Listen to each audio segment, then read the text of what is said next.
What's going on, guys? It's your boy John the Liquidator coming back with another video. So it looked like Shedeur Sanders took to the internet to show some love to one of his teammates. Now, this has been a connection that has been growing, man, over the last year and a half.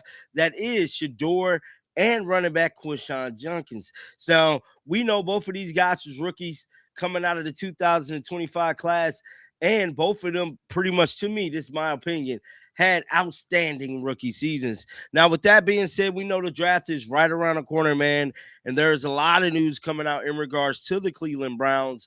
And just like I say, man, I've been seeing a lot of people take on this narrative, but I'm the one that really kind of said it, is that there really has not been a bunch of news. So I just try to do stories that I think you guys would enjoy, not stories to just try to get views or try to get clicks. But this was a good story right here, man. Yesterday we had the story with the Browns leaving out Deshaun Watson and Dylan Gabriel from their practice footage. Hopefully we get another video today. It seems like every time we point out different things that they always kind of come back the next day and fix it.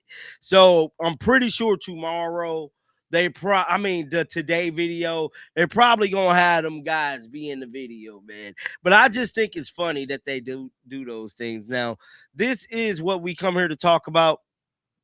That is this post right here. Shedeur Sanders showing love to Quinshon Junkins during the workout sessions, man. So it looked like these young men has been growing a bond. Now, from what I've been hearing and different reports that has been coming out, is that Shedeur Sanders has something no other quarterback has. That is the Cleveland Browns locker room. Now, we know Shedeur Sanders always making his business to get acclimated and build a bond with his teammates. He's been doing it in Jackson State, and he's definitely doing it on a pro level. This is something that you want to see your quarterback does. That is be the leader of men within that ball club. Now, I don't know what type of relationship Deshaun Watson may have.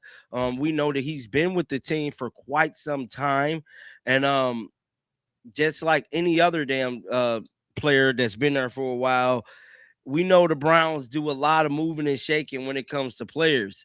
Now, this last little class that came in, I feel like the Browns are going to hold on to these young guys for a while. We've been hearing different reports from Andrew Berry that they're going to be getting more young guys to bring into the fold. Hopefully, it's not a quarterback, but it is what it is. The most interesting part about this season, I feel like, is going to be who they draft. Who they draft is going to be very important to me because it's going to let me know the direction that Todd Monkin want to go. So if they get another quarterback, that's going to indicate to me, possibly, because it still could be Jimmy Haslam making all these decisions, that they want to move possibly in another direction from Shedeur. If they get a wide receiver, that will indicate to me that they want to help Shedeur. And if they get a left tackle, that indicates to me that they want to help Shedeur. Now, there is some footage that got brought up. Shout out to the homeboy JK over on X. He brought this up. Now, this was, I believe, down in Phoenix. Let's listen. As much as I love winning and I hate losing, I despise football. Like, absolutely despise that it doesn't look like you want it to look like. Like, where it's just like you got 10 on the field, you got 12, you're up against the clock. You don't have the effort that you look for. It doesn't even look like you've practiced, you know. Bro, instantly, what I take away from Todd Monkin is he's a no BS type coach.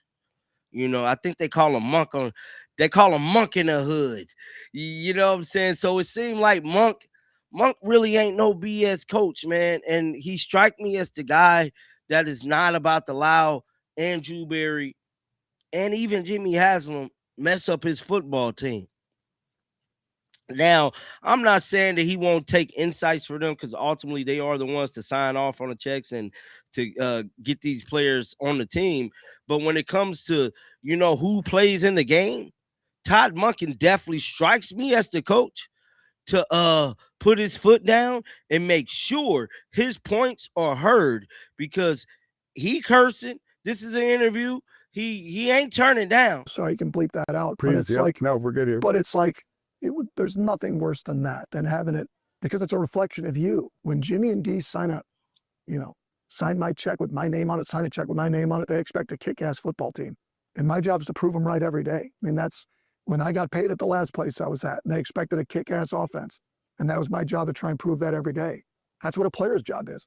When they sign a check with their name on it, it's their job to prove it every day, just like all of us. That's now, some of y'all might say I'm reaching right here.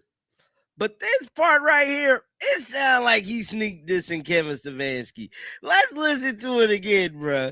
Let's listen one more, because it sounds like Monk with the, he with the ish, and bro. my job is to prove listen. them right every day. I mean, that's when I got paid at the last place I was at, and they expected a kick-ass offense.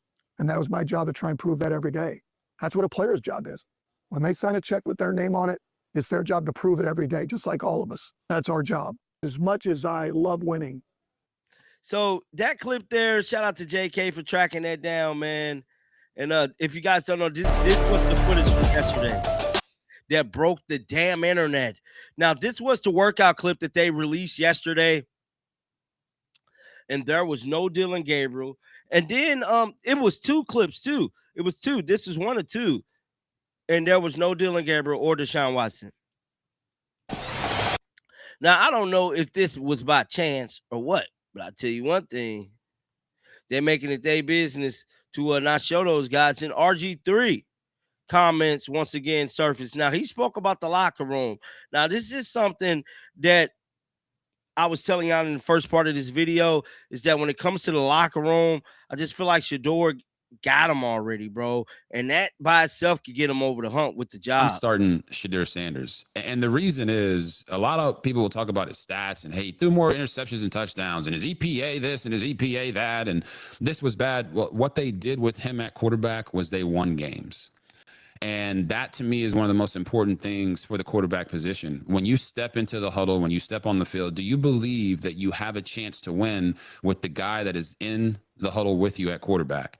And the Cleveland Browns locker room believes they can win with Shedeur Sanders. That they don't believe they can win with Deshaun Watson. They don't believe that they can win with Dylan Gabriel. And that, to me, says this should be the guy, and it's his job to lose at that point. I'm starting Shedeur Sanders. And the reason is a lot of people will talk about his stats and, hey, he threw more interceptions and touchdowns and his EPA this and his EPA that, and this was bad. Well, what they did with him at quarterback was they won games. Exactly. Won football games. And that's all we need to talk about. All we need to talk about. Undercutting themselves. You look at Deshaun Watson, they paid him $200 for the organization to come out and basically repeat the same stereotypes that have been said about black quarterbacks for generations about Shedeur Sanders. It's not just disheartening, they're undercutting themselves. You look at Deshaun Watson, they paid him 260, 80, whatever millions of dollars. I don't think that they should put him at the forefront, because not only do the fans not want him anymore, the locker room isn't really behind him, and Shedeur Sanders has the favor of both. He has the locker room, he has the fans, and he has the bravado and the moxie to lead this organization out of the dysfunction that they currently have. Not only that, Todd Monkin is also a really big fan of Shedeur Sanders' game and actually wants him at quarterback. Why, as an organization, would you anonymously be cowards and undercut the young man by coming out and saying things that everyone that's ever been around him as a player knows isn't true? We were there in Colorado. They covet his ability to read defenses. They covet his ability to work hard in his preparation and how much he is dedicated to his craft. For the organization to come out and basically repeat the same stereotypes that have been said about. So that was RG3, man. Once again, get down in the comment section. Let me know y'all thoughts about this. Hopefully we get a press conference this week, man. We get some updates in how these workout sessions is doing. So I don't know if the Browns got one scheduled. You know, we ain't plugged in like that. But hopefully we do get a presser here soon. But guys, definitely keep them Bills on. And as more news come out, I'll be sure to let you know. Until next time, man. Shake the haters off. I'm out of here, dog. Peace out.